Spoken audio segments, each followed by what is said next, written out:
What's up, everybody? It's the Security Czar with another security review.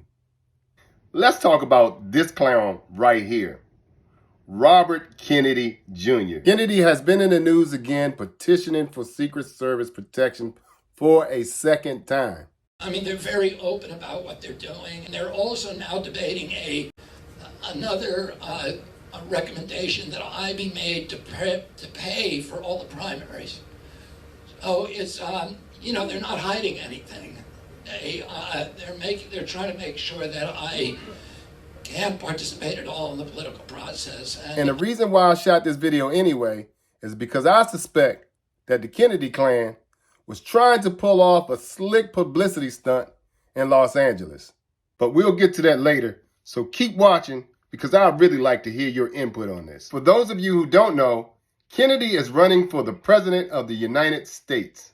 The problem is that he wants Secret Service protection and he wants us to pay for it. Kennedy is using the assassination of his uncle, John F. Kennedy, or JFK, and the assassination of his father, Robert F. Kennedy Sr., or RFK, as his basis for his need for Secret Service protection. But I'd like to mention to you that both the assassination of his father and his uncle was respectively 55 and 60 years ago. Now let's go back to that very first clip in this video where Kennedy was on there boo-hooing and crying about not having Secret Service protection, and see if we can find a real reason why he wants Secret Service protection. And they're also now debating another recommendation that I be made to pay for all the primaries.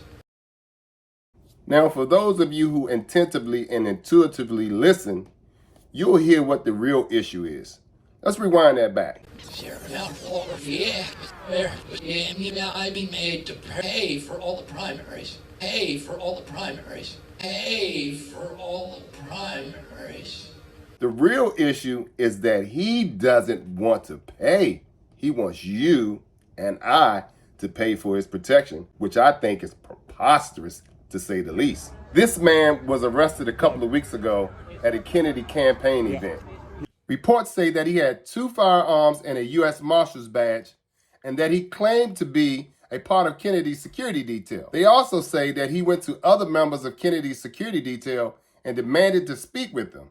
Now, that's not too bright of a would-be assassin. It seems to me like he wanted to be discovered so that Kennedy can have his way and get the Secret Service protection that he has been petitioning for. And though this man was arrested for carrying a pistol without a license, there was never a motive given why he wanted to see Kennedy, who he was connected to, and if he even intended to do Kennedy any harm.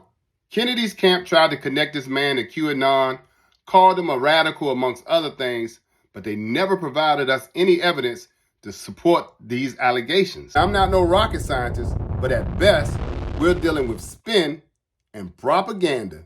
So basically, we know nothing about this man other than his name.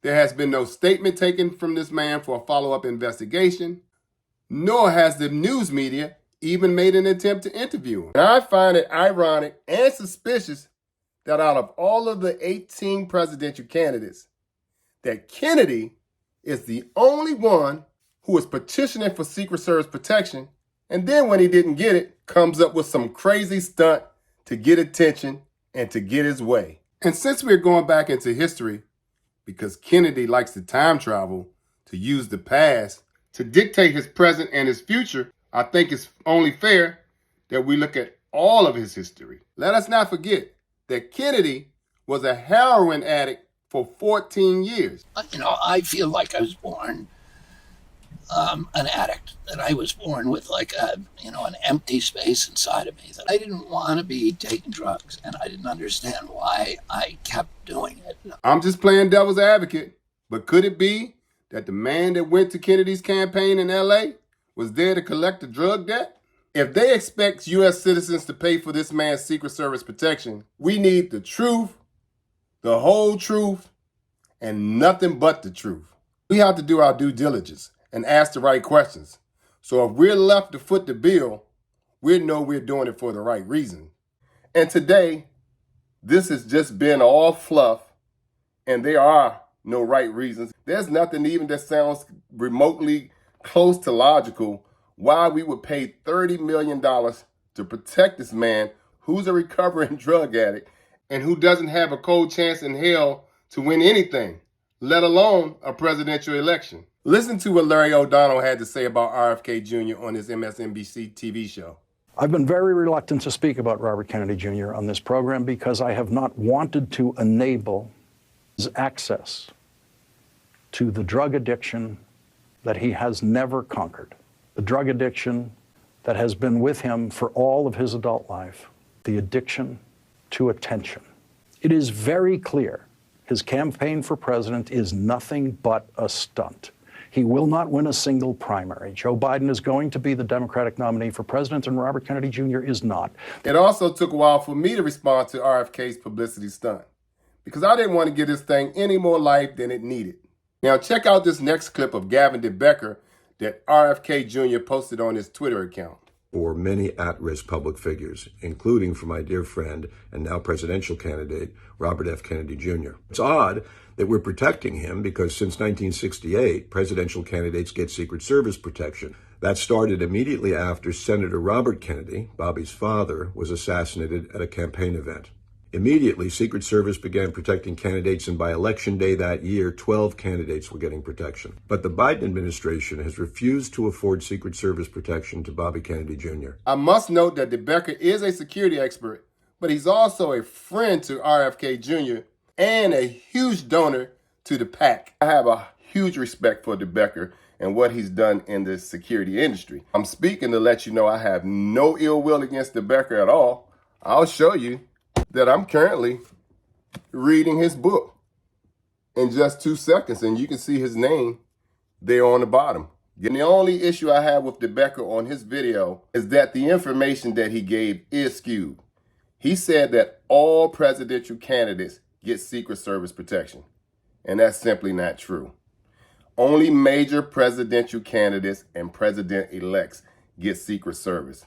And the last two people to get Secret Service protection were Donald Trump, because he was a major presidential candidate, and Barack Obama, because he was the first African-American president with a great chance of winning the presidential office. And he also received an insurmountable number of death threats. And let me say this again. The Kennedys come from a long legacy of generational wealth. Kennedy doesn't need or require our money. He wants us to pay for his protection, which is something I have a huge problem with. And I'd like to say I'm not a Republican or a Democrat, so I have no dog in this fight. The Kennedy clan has enough money, influence, and connections to find a shady character to pay to show up at one of his campaigns dressed in full police uniform so that they can perpetuate the lie and the fear to American citizens to force us to pay for his Secret Service protection, and for it not to come back on him or his camp. But as a wise man once said, if it rattles like a snake and slithers like a snake, then it must be a snake. And this whole incident is certainly giving snake vibes to me. If his life was so in danger, what has he been doing for the last 60 years? And if he had the money to pay for his protection then, I just think he should continue to pay for it. Anyway, it's the security czar. That's the way I see it. Do me a favor, please like, share, comment, and subscribe to help me continue to put out content just like this. Thanks for watching.